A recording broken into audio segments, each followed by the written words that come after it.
മലപ്പുറം ജില്ലയിലെ കിഴിശ്ശേരി മുണ്ടംപറമ്പ് ആനക്കല്ലിങ്കൽ സ്വദേശി ഒട്ടപ്പറമ്പ് ഷൗക്കത്ത് എന്ന് പറയുന്ന 33-കാരൻ ആത്മഹത്യ ചെയ്തു. അയാളൊരു ഓട്ടോറിക്ഷ ഡ്രൈവറായിരുന്നു. അപ്പോൾ അയാളുടെ ആത്മഹത്യാക്കുറിപ്പ് കാണാനിടയായി. അപ്പോൾ അത് പരിശോധിച്ചപ്പോൾ അത് വളരെ സങ്കടകരമായ ഒരു കാര്യമാണ് അതിനകത്തുനിന്ന് മനസ്സിലായത്. അയാൾ എഴുതിയേക്കുന്ന കാര്യങ്ങൾ, അയാൾ എഴുതി വച്ചേക്കുന്ന അതിലെ നോട്ട് ഇത്രയാണ് അയാൾ എഴുതിയേക്കുന്നത്: എൻ്റെ മരണത്തിൻ്റെ ഏക ഉത്തരവാദി കേരളത്തിലെ മോട്ടോർ വാഹന വകുപ്പ് മാത്രമാണ്. ഓട്ടോറിക്ഷയുടെ ഫിറ്റ്നസ് സർട്ടിഫിക്കറ്റ് കൈക്കൂലി കൊടുത്തില്ലെന്ന ഏക കാരണം കൊണ്ട് എൻ്റെ ജീവിതമാർഗം തന്നെ തകർത്തു. 10 മാസമാണ് MVD ഓഫീസുകൾ കയറി ഇറങ്ങിയത്. മുന്നിൽ മറ്റ് മാർഗങ്ങളില്ല. ടാക്സി പെർമിറ്റ് ഉൾപ്പെടെയുള്ള രേഖകളുടെ കാലാവധി അവസാനിച്ചു. ബാങ്ക് വായ്പ തിരിച്ചടവും മുടങ്ങി. മോട്ടോർ വാഹന വകുപ്പിലെ അഴിമതിയിൽ മനം നൊന്ത് ആത്മഹത്യ ചെയ്ത ഈ ഷൗക്കത്തിൻ്റെ കുറിപ്പാണ് ഇത്. ആത്മഹത്യാക്കുറിപ്പാണ് ഇത്. മാത്രം നമ്മൾ നോക്കിയാൽ മതി. ഇതിനകത്ത് കാര്യം എന്തെന്നറിയാം, അയാൾ 2021 ഒരു പുതിയ ഓട്ടോറിക്ഷ വാങ്ങിച്ചു. എന്നിട്ട് ആ ഓട്ടോറിക്ഷയ്ക്ക് അതിൻ്റെ ആ ഡ്രൈവർ സീറ്റിൻ്റെ സൈഡിൽ, അത് വെളിയിലേക്ക് ഇങ്ങ് മുന്തി നിൽക്കുന്ന ഭാഗമൊന്നും അല്ല ചെയ്തേക്കുന്നത്.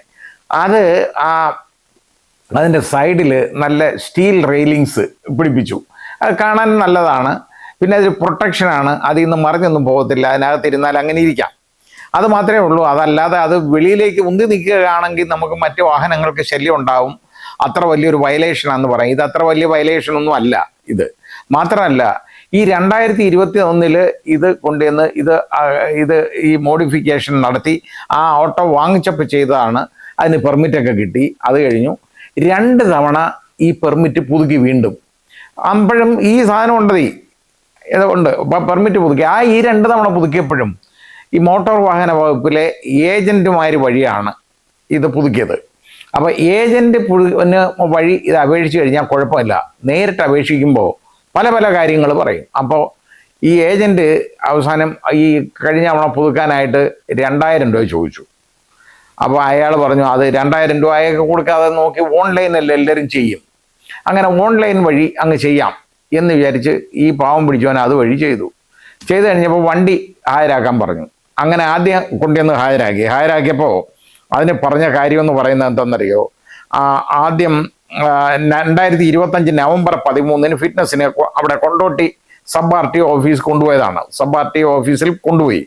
അവിടെ ചെന്ന് കഴിഞ്ഞപ്പോൾ നോക്കിയപ്പോൾ എന്താ പറയുക, പെയിൻറ്റിങ്ങിലെ സൂക്ഷ്മമായ പോരായ്മകൾ ചൂണ്ടിക്കാണിച്ചു. പെയിൻറ്റിങ്ങിൽ അതിനകത്ത് ചെറിയ സൂക്ഷ്മമായ പോരായ്മകളുണ്ട് എന്ന് കാണിച്ചിട്ട് ഒന്നും കാണാനില്ല. കാരണം അത് തിരിച്ച് കൊടുക്കാൻ പറ്റുന്നില്ല, അയക്കണം. അങ്ങനെ തിരിച്ചു കൊടുത്തില്ല.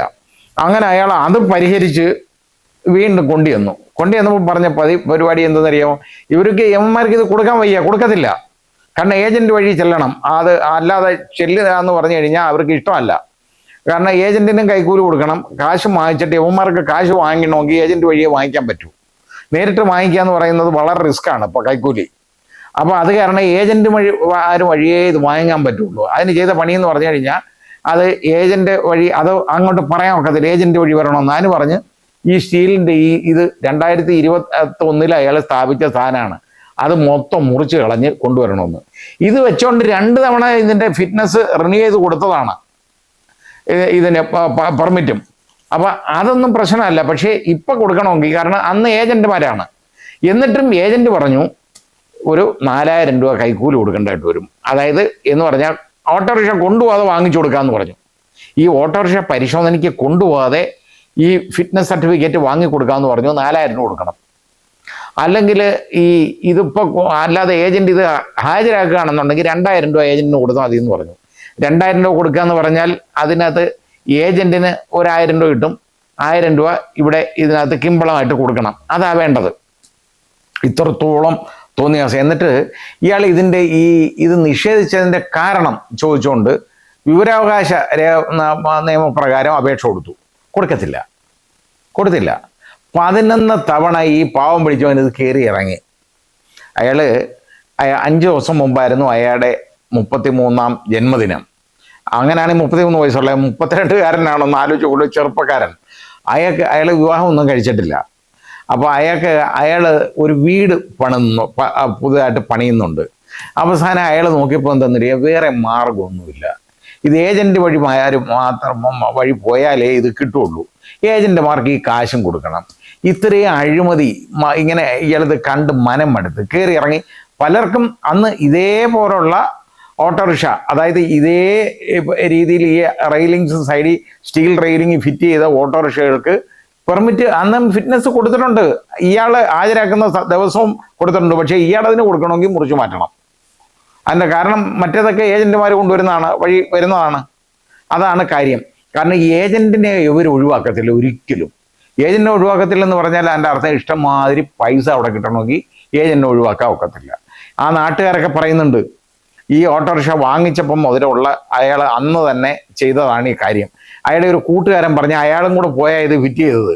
അതെല്ലാം കഴിഞ്ഞിട്ടാണ് ഇതിന് എല്ലാം പെർമിറ്റും എല്ലാം കിട്ടിയേക്കുന്നത്. അത് കഴിഞ്ഞ് ഇത്രയും വർഷമായിട്ടുണ്ട്. ഈ പുതിയതായിട്ട് 2025 ഇത് ഹാജരാക്കിയപ്പം പറഞ്ഞില്ലേ, പെയിന്റിങ്ങിലെ പോരായ്മ ചൂണ്ടിക്കാണിച്ചു. സൂക്ഷ്മമായിട്ട് മൈക്രോസ്കോപ്പ് വെച്ച് അവന്മാർ നോക്കി. നമുക്കിപ്പോൾ അത് പൊട്ടും പൊടിയും കാണാം, പെയിന്റിങ്ങിൽ കാണും, അല്ലേ എവിടെയെങ്കിലും ചെറിയ പെയിന്റ് വീണ് കാണത്തില്ല. അപ്പോൾ അതുകൊണ്ട് വേണ്ട. രണ്ടാമത് അയാൾ റീപെയിന്റ് ചെയ്ത് കണ്ടുവന്നുണ്ടോ ഹാജരാക്കിയപ്പോഴാണ് പറഞ്ഞത്, അതുവരെ അത് പറഞ്ഞില്ലേ ഇത് മുറിക്കണം. അപ്പോൾ ഇത് നേരത്തെ മുറിക്കാതെ തന്നെ പെർമിറ്റ് കിട്ടിയതാണ്. ആ വിവരമൊക്കെ അവിടെ പറഞ്ഞു. അതൊന്നും പറഞ്ഞുകൊണ്ട് കാര്യമൊന്നുമില്ല, മുറിച്ചാലേ പറ്റത്തുള്ളൂ എന്ന് പറഞ്ഞു. ഇത് ഇവന്മാരുടെ അടുത്ത് ചോദിച്ചു കഴിഞ്ഞാൽ ഇവർക്കൊരു 100 കാരണങ്ങൾ പറയാനുണ്ടാവും എപ്പോഴും. മാത്രമല്ല ഇപ്പോൾ ഹൈക്കോടതി തന്നെ പറഞ്ഞിട്ടുണ്ട്, ഓരോ വയലേഷനും 5000 രൂപ വെച്ച് പിഴ അടയ്ക്കണമെന്നൊക്കെ പറഞ്ഞിട്ടുണ്ട്. ഇതൊരു വയലേഷനാണെന്ന് വേണമെങ്കിൽ പറയാം.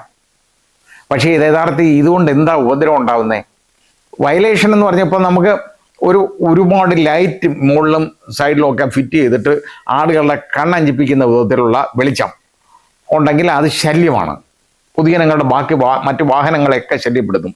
ഇതാണെങ്കിൽ അതൊന്നുമില്ല. ഇതിനകത്ത് കാര്യമെന്ന് പറഞ്ഞാൽ ഇതിൻ്റെ ടാർപ്പാളിൽ ഇങ്ങോട്ട് മറച്ചു വെച്ചാൽ പോലും ഇത് കാണത്തില്ല. പക്ഷേ ഇത് അതിന് പകരം ഒരു ഗാർഡെന്നുള്ള നിലയ്ക്ക് അതിനകത്ത് ഫിറ്റ് ചെയ്ത ഒരു സാധനമാണ്. ഇതിനൊക്കെ ഇതുപോലെ വയലേഷൻ എന്ന് പറഞ്ഞ് കൊടുക്കാതിരിക്കുക എന്ന് പറഞ്ഞാൽ വളരെ വലിയ ദ്രോഹമാണ് മറ്റേ ആളുകൾക്ക് കൊടുത്തപ്പം. അപ്പോൾ ഇതിനൊരു കാരണം പറയണം, അതാണ് വേണ്ടത്.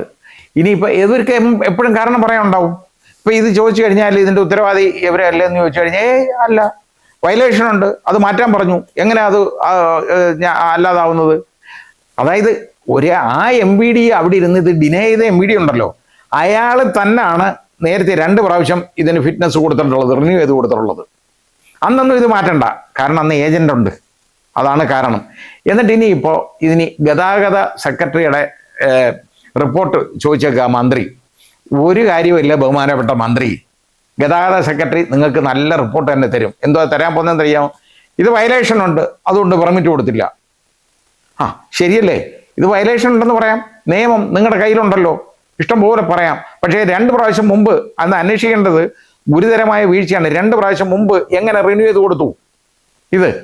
ഇതേ വയലേഷൻ ഉണ്ടായിരുന്ന സമയത്ത് ഏജന്റുമാർ കൊണ്ടുവന്നപ്പോൾ അത് ഏജന്റുമാർ വഴി പോയപ്പോൾ 2 പ്രാവശ്യം റിന്യൂ ചെയ്ത് കൊടുത്തു.